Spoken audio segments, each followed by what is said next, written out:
مولاي إني ببابك مولاي مولاي إني ببابك مولاي مولاي. Harta adalah hiasan kehidupan di dunia.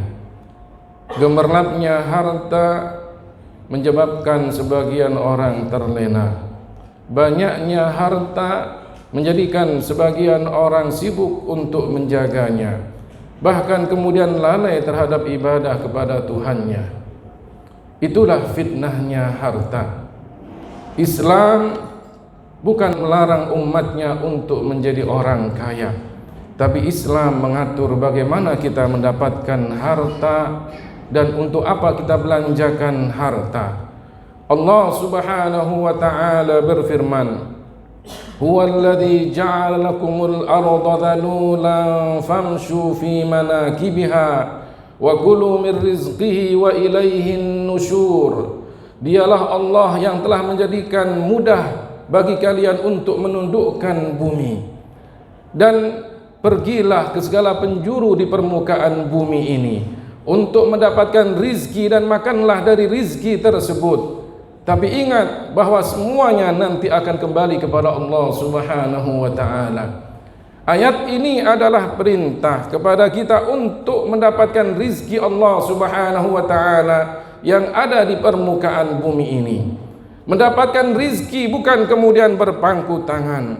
Mendapatkan rizki pasti dengan bekerja dan bekerja keras. Itulah yang disebutkan di dalam Al-Quran. Rasulullah sallallahu alaihi wasallam pun juga menganjurkan kita untuk bekerja, mencari nafkah untuk kehidupan kita dan keluarga kita, mencukupi keluarga kita, istri dan anak kita. Itulah yang dianjurkan oleh Rasulullah sallallahu alaihi wasallam. Bahkan jika kemudian seseorang memberikan nafkah kepada istrinya dengan cara yang baik, dengan cara ikhlas karena Allah Subhanahu wa ta'ala, maka pekerjaannya itu menjadi amal solihnya, pekerjaannya menjadi ibadah. Rasulullah sallallahu alaihi wasallam menyebutkan dalam sebuah sabdanya, innaka lan tunfiqa nafaqatan tabtaghi biha wajha Allah illa ujirta biha hatta ma taj'alu fi imra'atika.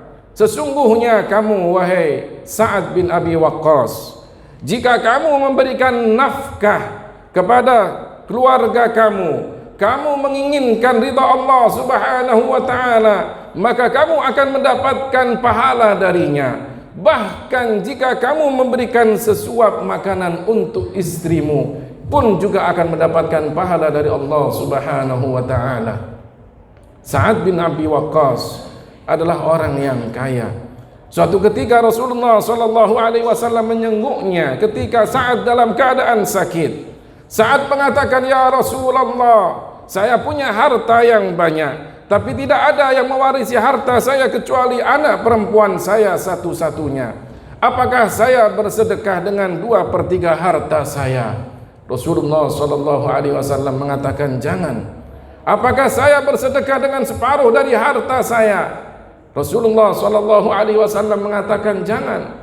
"Apakah saya bersedekah dengan 1/3 harta saya?" Maka kemudian Rasulullah sallallahu alaihi wasallam mengiyakan. Rasulullah kemudian mengatakan, "Innaka antadhara warathataka aghniya'a khairun laka min antadharahum 'alatan yatakaffafuna an-nas." Sesungguhnya engkau jika meninggalkan ahli warismu dalam keadaan kaya, maka itu lebih baik daripada engkau tinggalkan mereka dalam keadaan miskin kemudian meminta-minta kepada orang lain. Ma'asyiral muslimin, jamaah salat Jumat yang dimuliakan dan diberkati oleh Allah Subhanahu wa ta'ala. Lihatlah pada sejarah para nabi. Mereka para nabi pun juga bekerja. Rasulullah sallallahu alaihi wasallam menyebutkan, "Ma akala ahadun ta'aman qattu khairum min ayyakula min amali yadi wa inna nabiyallahi Dawud kana yakulu min amali yadi." Tidaklah ada seseorang makan yang lebih baik daripada hasil kerjanya dia sendiri. Dan sesungguhnya Nabi Daud alaihissalam makan dari hasil kerja tangan beliau sendiri. Kita tahu siapa Nabi Daud. Beliau adalah seorang nabi dan raja, seorang nabi dan penguasa. Artinya hartanya melimpah, kekayaannya banyak, tapi kemudian Allah Subhanahu wa taala menjadikan beliau orang yang qanaah, orang yang menerima apa adanya. Bahkan kemudian beliau pun juga bekerja. Di antara pekerjaannya, beliau menjual baju besi, baju perang, dan kemudian hasilnya beliau makan untuk dirinya dan keluarganya. Nabi Zakaria adalah seorang pemahat kayu. Rasulullah sallallahu alaihi wasallam dulu juga pernah bekerja, bahkan pernah menjadi seorang pedagang, pernah mengembala kambing.